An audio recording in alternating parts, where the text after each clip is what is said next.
Still thinking about the, hello. Don't want to be rude. I've been thinking about ones and zeros a lot.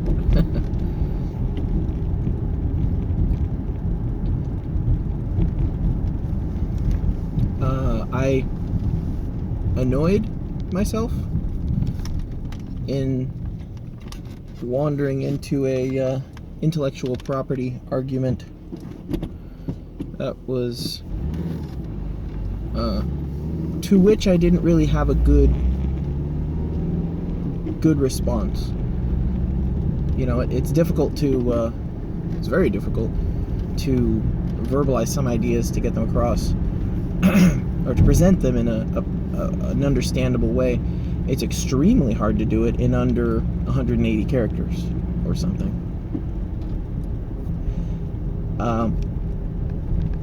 So I think I've done that. The concept is that intellectual property theft is not really the same as theft because, you know, the original's still there, yo. So, nothing stolen. Well, yeah, but the effort that person has gone through is what is being stolen. So there's a few ways to break down the argument. The first is that this is an argument against stealing or downloading music, or downloading illegally, obviously, or downloading movies. Which you shouldn't download movies anyways, just because they're usually just a waste of time. The idea is that, well, there's a couple ways to attack it. The first point, I'll do the different points on it, and then I'll do the easy answer, the quick and easy answer.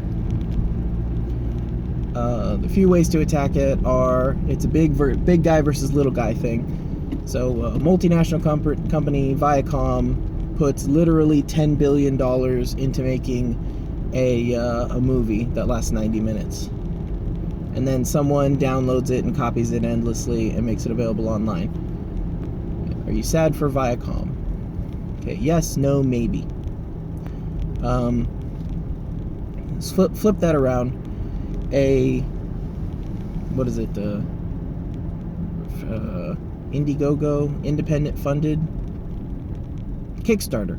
A Kickstarter campaign launches for a movie, an action movie. I forget, there was actually one that did that. It was kind of cool. It was all first person. That was like years ago. I don't know. Just remembering that right now for some reason. It literally costs $10 million, and they raise that money, and then as soon as they publish it, everyone steals it instead of paying for a copy. Are you happy, sad, you know, who knows, whatever. So it was Viacom, now it's an independent filmmaker. Bring that down even further to one person spends $1 million of family-funded money to make a movie, and everyone steals it. Like, you keep getting smaller and smaller because it's usually just an anti-big business argument. But the simple answer is always to bring it home, to put it in the context of home in your own personal life. So the answer to the intellectual property theft question of, hey, you still left a copy, you didn't steal anything, you just made more of it, you should be happy.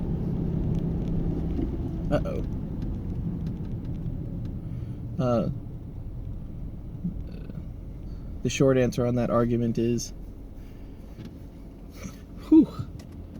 it's like saying the hacker hacker breaks into your phone and gets your nudes and distributes them online, and you say, why you do this?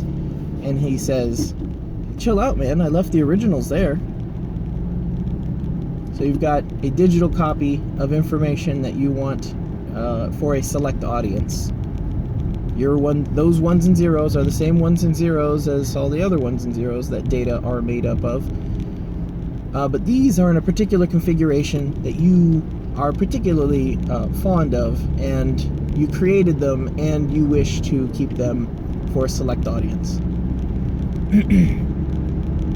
And now someone is disseminating it publicly to the unintended audience. But the originals are still there, so I don't understand why you think that any kind of theft took place. So that personalizes it. I think you would have to work on... let's sit down and work on the wording on this. Bring the wording down a little bit so that we can understand, get it to be very concise. Don't worry, I left the originals, said the hacker who stole your nudes and shared them online. That's actually probably it. That's probably 180 characters. Stay off of Twitter. This was on Imgur, which has its own problems, but whatever. You get into a mood and you're like, someone is wrong on the internet.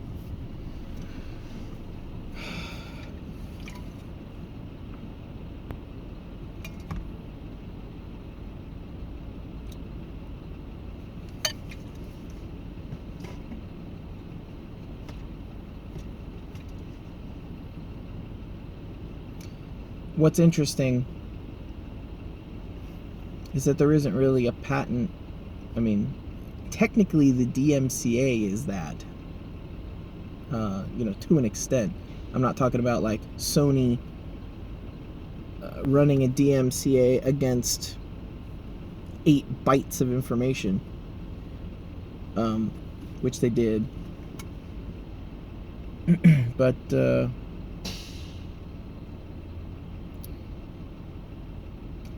if someone makes a product, JMB makes John Moses Browning, that's a different J and E sounding end name. John Moses Browning designs the 1911, and he spent years on that. And he would make models out of wood and test things out and get the tolerances down exactly right. It was hard to make guns then. And to make a gun that functioned very reliably, a semi-automatic that functioned, a blowback delayed blowback semi-automatic, with that rocking barrel that had all the alignments to work, not only in a model form, but to work at high speed. It's amazing, really. So if he went around and said, here's my idea, I hope no one steals it, and then everyone made copies of the idea, then yeah, it would be top 10 saddest anime deaths. But he made a patent for it.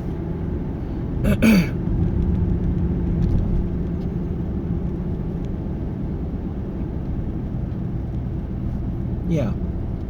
I mean, he made a patent for it, but you can't patent a movie, because what you're patenting is like an abstract representation of I guess serialization, and well, you're also talking about graphical. There's a lot of art that goes into a movie. Like, even just an individual shot, you can talk about the layers of art that went into it, the design that went into it. I don't know how you patent that. But also, if Joe Blow writes software and his software is custom and unique and interesting, and people want a copy but they don't want to pay for it and they steal it, then it's sad that Joe Blow got his product stolen. Is it sad, or is it, oh well, you should have patented it? There isn't really a patent system. There's a high layer of abstraction for patenting, because you can be like, a software that does this, and it does that, and it does it in this manner. But there were a lot of problems with that to start out with. Apple had like tech, that was the tech patent problem.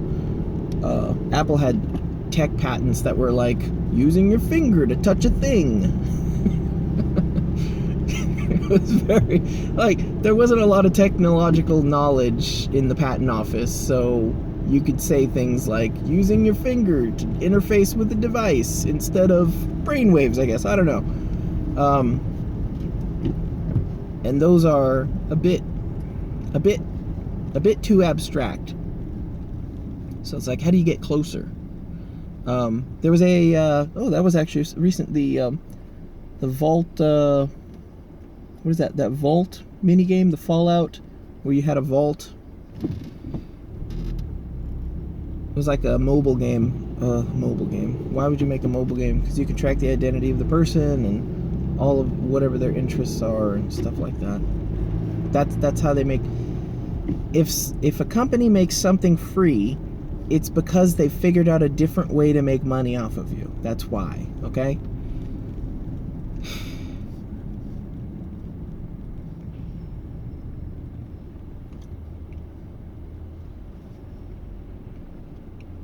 I mean, a big business company. Any company that's doing the math problem, which is, beholden to the shareholders of how is this making us money? Why is this a good idea? A smaller company can be like, it's been a while. We're just making this old software available freely in the hopes that people will use it and enjoy it and then be interested in our new version. That's like a small business or a mid-sized business kind of thing to do. Gosh, I'm sorry. Where was I? Make something free. The Vault. Whatever that Vault game was, where you had a vault that you were interacting with, and you were kind of managing it. Vault Overseer or something like that. It was a mobile game. But there was another company, and you could probably Google this. You can probably search engine this. Actually, since we're talking about patents and names, technically the phrase Google that is damaging to Google's control of the name Google. Now, I'm sure they've got enough money and enough pockets that it won't matter. It's like Disney managed to maintain their patent on Mickey Mouse for literally forever, I guess. But someone stole the game. Someone reverse engineered and basically reskinned that Vault game. And the evidence that part of the evidence that had taken place was that the skinned game, someone basically took most of the code and then changed the stuff on top so it looked different and then said, here's our new game. But one of the evidence that it was stolen, that they stole the code for it, was it had the same bugs that our game did, which is an interesting level of abstraction. It's like we wrote this code and the way that it interacts, there's a problem with X and Y process, and then they have code that they wrote or claim that they wrote, and it has the exact same problem. So yeah, that is a unique feature of a series of ones and zeros. Now, the other problems of any kind of intellectual property patent is artistic license. Well, it can't be, your code can't be literally the exact same code. I can write code that adds two numbers together infinite amount of ways. The result is the same. The two numbers get added together, but the code can look completely different, and the series of ones and zeros, it can compile up to look completely different. That's like a signature-based check system, which is something that, like, the antivirus still does. Pretty terrible.